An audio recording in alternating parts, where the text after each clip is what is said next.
What's up guys, G-Murph from Mission DJ here to talk briefly about the CDJ-3000 series by Pioneer.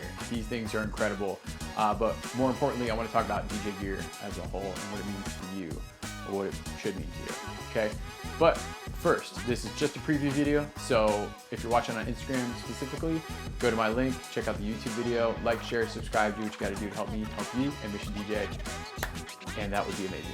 All right guys, so the CDJ-3000, amazing piece of hardware coming out, just released a couple of days ago, this past weekend, which is an odd time to release it during COVID and the near death of the DJ scene, but we're on the way back up, right, hopefully. So maybe it's a good time. I don't know why they chose this time. It kind of seems like weird timing, but I think they are keen on Denon's SC6000 Prime series, which honestly, it looks like they took a lot of what Denon did with that big controller, which is a CDJ competitor, and put it into theirs. So smartly, they did that because they needed to. Bigger screen, a lot more hotkeys, a lot more dexterity and functionality than the CDJ-2000 flagship Nexus 2s, which I have, which I think are still great. So I'm not going to dive deep into the 3000s, the CDJ-3000s. There's a good amount of videos that cover that now, and I honestly don't have them in my possession, and I'm not going to get them. So I'm happy with my 2000 Nexus 2s. They're going to work for the next couple years for me, unless I'm forced to by some act of God, or I don't even see a reason why I would need a 3000 except to play around with them and see how fun they are, right? That's really the only reason I would buy new gear, unless I needed new gear because my old gear was getting faulty or wonky on me, which my old controller is, and I'm thinking about getting an XDJ for a lot of different reasons. But all this to say is, don't get too hyped up on the new gear that comes out, so much so that you go broke buying it, right? These things are, the CDJ-3000s are $2,300 each. And as to whether you need them, I'm gonna go say you don't, okay? There's very few people out there that I know of that have mastered the CDJ-2000 Nexus 2s as it is, which was the last model of the CDJs produced, which was about 5 years ago. So the 3000s are the newest flagship model, and I don't see them picking up speed in the market until maybe about a year from now. I mean, granted, the DJ scene is not coming back for at least 5 or 6 more months, right? Till spring 2021. That's still my prediction. But people are gonna want these because they're new and they're flashy, and that's cool. But you beginner DJs out there, you intermediate DJs, note this: it is not the gear that makes the DJ. It is the skills and the knowledge of the craft that make the DJ. In other words, if you're not a very good driver and you go buy a Ferrari, what do you think is going to happen? You're probably going to crash that Ferrari and it's going to be a waste of money. You might look cool, like stunting down the block like once or twice, but even then, people are going to find out you're not a very good driver, right?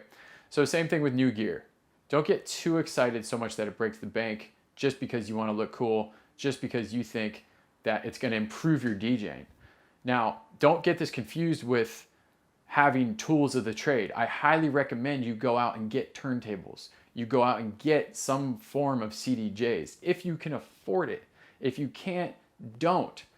Go to your friend's house, find their turntables, mess around with them. Buy a cheap used pair of a turntable for 150 bucks.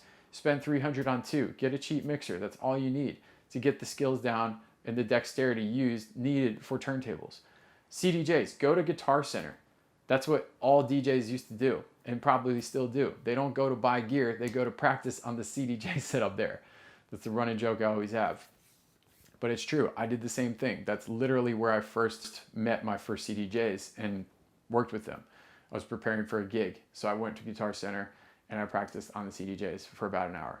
You're probably gonna find a line there sometimes because, again, that's what people do. Bringing it back home.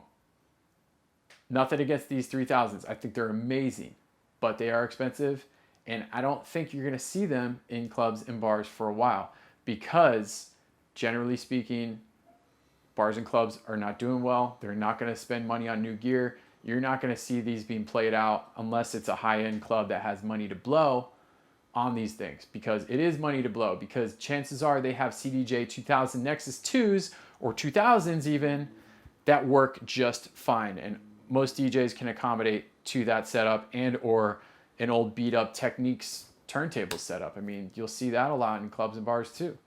So again, the timing is kind of weird for this release of the 3000s, in my opinion. I'm not going to get them, probably not going to get any more CDJs until the next release of CDJs, whether that's the 3000 Nexuses or 3000 Nexus 2s or 4000s, whatever it is.